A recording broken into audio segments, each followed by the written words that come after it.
السلام عليكم ورحمة الله. النهاردة عايزين نعرف البخاخة دي لما بتبوظ تتصلح ازاي بدل ما نرميها ونشتري غيرها. طبعا هي هي اللي بيبوظ فيها ان هي بتتسد. طبعا الناس بتحتار في فكها، متعرفش تفكها ازاي.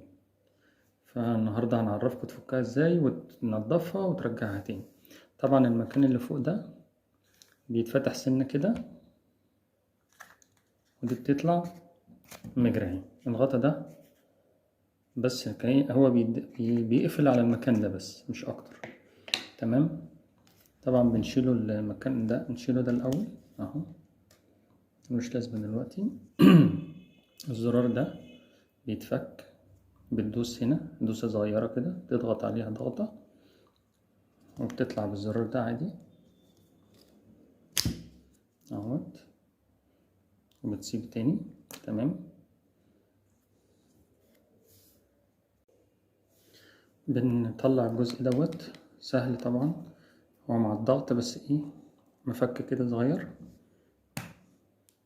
سنة سنة كده هتلاقيه طالع معاك بسهولة.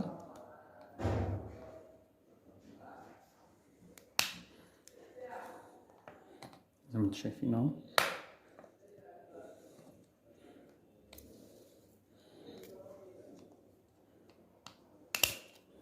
تمام. يعني الجزء اللي بتنضف هو دوت، حتة البلاستيكة دي هنا بتتملى وساخة، مرواسب مطرح البخ وكلام من ده، فبتبوظ. فطبعا واحنا شغالين اتكتمت واتسدت، فاحنا طبعا صلحتها، فقلت اعرفكم بتتعمل ازاي. بتتغسل بمية كويس جدا وتسلك وتركب تاني.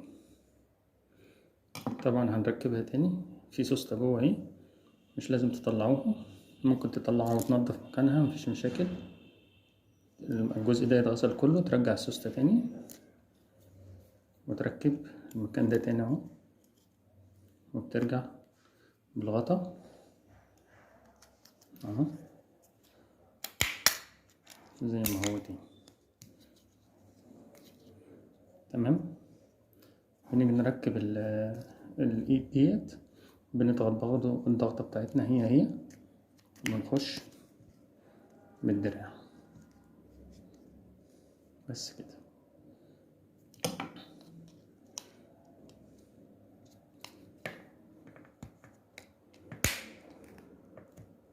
ودي بترجع تاني، لان دي الكاوتشة اللي بتخليها ما تجيبش مية. الكاوتشة دي البيضة دي اوعى تضيع اهي. تمام كده اشتغلت تاني.